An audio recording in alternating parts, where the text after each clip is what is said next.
This is the sixth in a series of video-based lessons that will introduce general procedures, both functions and subroutines, used to break down complex program into smaller, more manageable pieces, and then putting those pieces together in an appropriate way to solve the overall problem.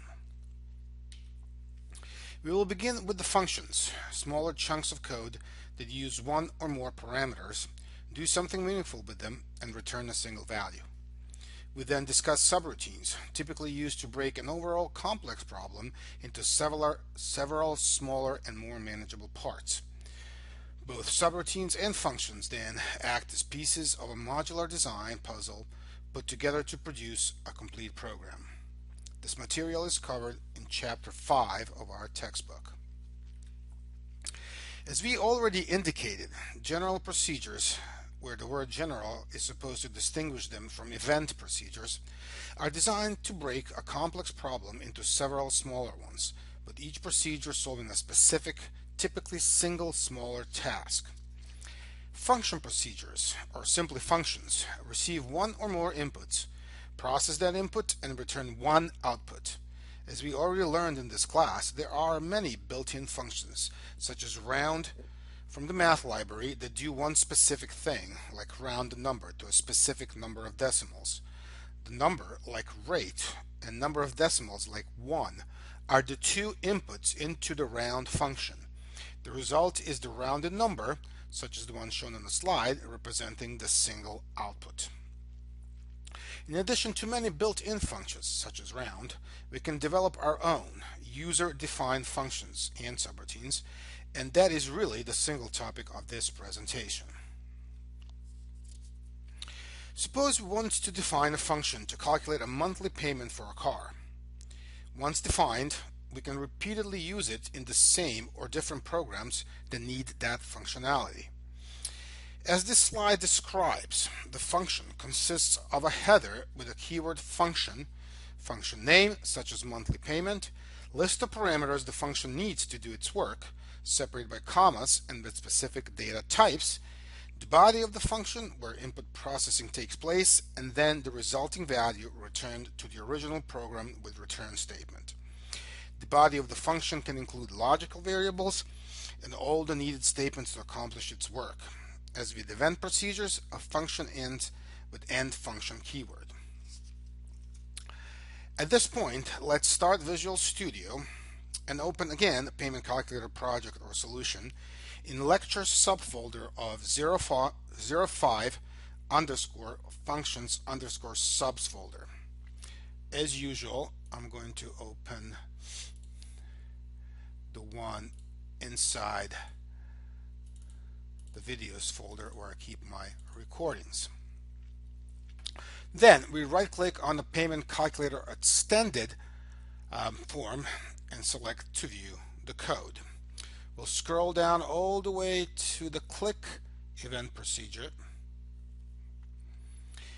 for our calculate button, and we'll go right where, all the way to the bottom, right where the payment calculation is performed using the PMT function of the financial class library. So instead of using this function, which is a built-in function as we just discussed, let us design our own, as was shown on the top of the slide we currently discussed. So go past the end sub statement, but before the end class statement,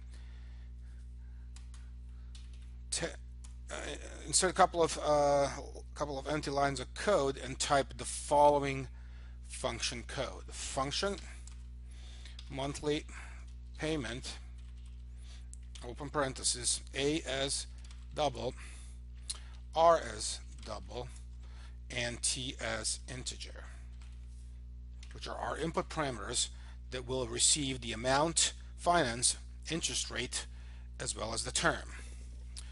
Declare a local function variable called mpay, with dim mpay as double function, and also don't forget to add the return type of the function as double,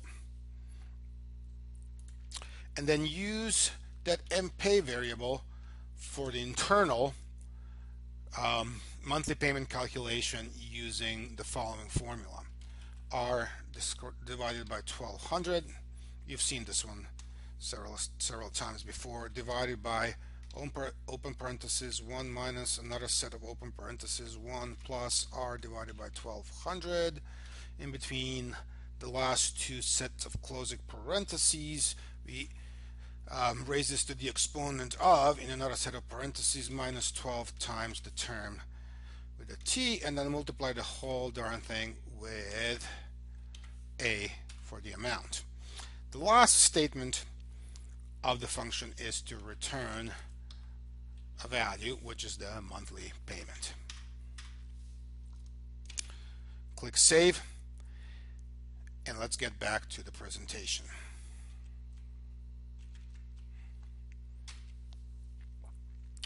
In order to use the function just defined, you have to call it by placing the call in an appropriate place in the event procedure.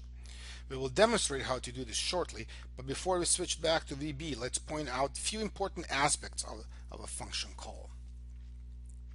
First, the event procedure local variable, like amount, is different from the variable a in the header of the monthly payment function from the previous slide.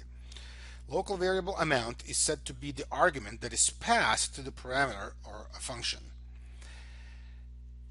Or we can say that the variable a received the value of the variable amount, but a cannot be modified by you cannot modify the original variable. In other words, no matter what we do with the variable a in the monthly payment function, amount variable outside the function will remain the same.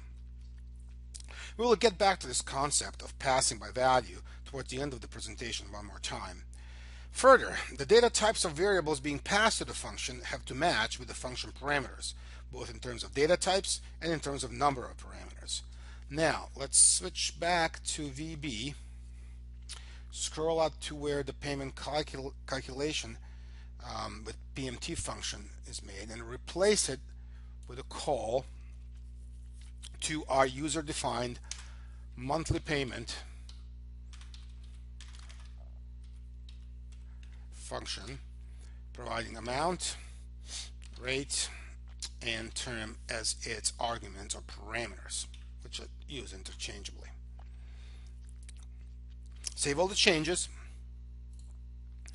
and run the code with a standard set of numbers such as 12,000 for the sales price, letter and navigation, trade-in of 5,000, 10% down payment, 5 years, and a 3.2% rate, to verify that we get the anticipated $162.52. So everything worked out. All the function definitions and call worked out quite well.